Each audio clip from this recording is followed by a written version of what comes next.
আসসালামু আলাইকুম। তো আজকের ভিডিওটা হবে এসএসসি 27 ব্যাচের জন্য। তোমাদের হয়তো এসএসসি এসএসসি না টেস্ট এক্সামের রুটিন দিয়ে দিয়েছে আই গেস। তো আমার আসলে ওইগুলো নিয়ে আইডিয়া নেই। তো আমি আজকের ভিডিওটা করতেছি বাংলা সেকেন্ডে আমাদের যে রচনা আছে, রচনাতে যে স্মল কবিতার লাইন দিতে হয়, কয়েকটা টেক্সট আর জিনিসপত্র কবিতার লাইন দিতে হয়।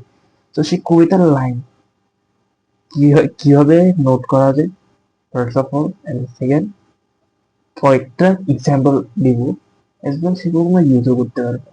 তো চুরিবিদ্যা কয়েকটা শিখাই দিই। ফার্স্ট অফ অল, কবিতার কেন লাগে, আমাদের কবিতার লাইনটা কেন লাগে? এই যে রচনা লিখতেছি, কবিতার লাইন কি করবে আমাদের? তো কবিতার লাইন জাস্ট একটা প্যারার কথা চিন্তা করলে এসএসসি ওর এইচএসসি জাস্ট রচনার প্যারা চিন্তা করবে। রচনার প্যারাতে অ্যালাইনমেন্ট থাকবে নর্মাল একটা খাতায়, জাস্ট লাইক নর্মাল খাতা যদি চিন্তা করি, এই যে ভালোভাবে দেখলে আমরা চিন্তা করতে পারি এটা একটা রাফ খাতা আমার। তো এখানে এই যে প্রথমে একটা ব্লু পেন দেওয়া, ব্লু পেন দিয়ে, এটা সব থেকে বিগেস্ট অবজেক্টিভ যে আমরা খাতা, একটা খাতা আমাদের কাছে অ্যাট্রাকটিভ লাগবে, ব্লু পেন ইউজ করবো, একটা স্মল লাইন লিখে হয়ে যাবে। তো এই একটা স্মল 2 থেকে 3 লাইন আমাদের হয়তো একটু বাড়াবে, নাম্বারটা একটু বাড়াবে এবং বেশি একটু ভালো ইমপ্রেশন ক্রিয়েট করবে। সো এটা লাগে, ইম্পর্টেন্ট একটা জিনিস। তো আমি কয়েকটা এক্সাম্পল আকারে দিয়ে রাখছি, সেগুলো আমি বলবো না, ভিডিওর এক পাশে থাকবে, দেখে রাখ। তো ওয়ান নাম্বার স্ক্রিনে আসবে, তোমরা নোট করে নিতে পারবে। সেকেন্ড ওয়ান এই যে এখানে এখানে আছে, নোট করে রাখ। Third one, fourth one, fifth one, sixth one, seventh and eight. মোট 8টা ছিল। এগুলো মুখস্থ করার কোনো দরকার নেই, এগুলো ডিরেক্টলি লাইক বইয়ের বাংলা ফার্স্ট পেপার যে বইটা আছে ওইটার ডিরেক্ট লাইন, আর কিছু না। তো আমরা ওইখান থেকে হালকা কয়েকটা নোট এ বানায় ফেলতে পারি। এখন চুরিবিদ্যা, নেক্সট চুরিবিদ্যার কথা যদি বলি, আমাদের বাংলা সেকেন্ডের কোশ্চেন ছিল এই তো এটা, রিয়েলি এসএসসি 27 জন্য কথা বলতেছি, তো বাংলা সেকেন্ডের কোশ্চেন ছিল এটা, এই তো এ পেজ আছে, সেকেন্ড পেজ এটা। তো যে জিনিসটা বলতে চাচ্ছিলাম, আমাদের রচনাতে হঠাৎ করে আমরা লাইন ভুলে যাবো, এটা মাস্ট হয়।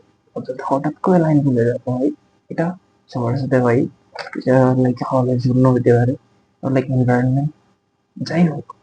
তো আমি যখন ভুলেই যাব, তখন যে কাজটা করবো, সারমর্ম দেখো, এই যে সারমর্ম একটা সুন্দর ভাবে ঢাকায় আছে, এটাতে কয়েকটা লাইন জাস্ট কপি পেস্ট। এটা বলতেছি জাস্ট যদি এমার্জেন্সি হয় যে একটা প্যারা খালি হয়ে গেছে, কোনো কবিতা অ্যাড করা যাচ্ছে না, তখন just do this, do add that. ওর আরেকটা জিনিস হচ্ছে ভাব সম্প্রসারণ। ভাব সম্প্রসারণে একটা লাইন থাকবে এরকম, জাস্ট এই লাইন। তো এই লাইনগুলো কপি করে লিখে দিতে পারে। তো ইট ইজ গুড, এটা আসলে একটা ভালো ট্রিক যে একটা খাতাকে ওই যে দেখাইলাম, ব্লু পেন যখন ইউজ করবো একদম হাইলাইট থাকবে, হাইলাইট করে থাকবে জায়গাটা। তো এটা একটা ফাইন ব্লু পেন ইউজ করছিলাম। So, এইভাবে যদি আমরা রচনা লিখতে পারি, অ্যাড করতে পারি, ইট কুড বি বেটার, একটা বিগেস্ট ভালো একটা ডিসিশন পেতে পারে এটা।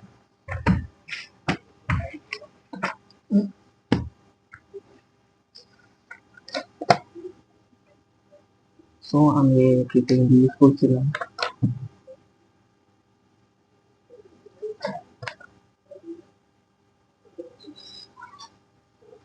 ওকে, তাহলে লাস্ট একটা একটা ইসলামিক টিপ দিয়ে শেষ করে দিচ্ছি। তো নর্মালি আমরা জানি যে একটা সাদাকা হচ্ছে এমন একটা জিনিস যেটা কিনা আমাদের পরবর্তী বা পরকালে কাজে আসবে, রাইট? তো এই সাদাকা আসলে আমাদের জন্য অনেকটা জরুরি, এন্ড একদম আখিরাতে এটা একটা গুড ডিড হিসেবে দেখা হবে। এন্ড দ্য বিগেস্ট সাদাকা হিসেবে, দ্য ইজিয়েস্ট সাদাকা হচ্ছে হাসি, স্মাইল।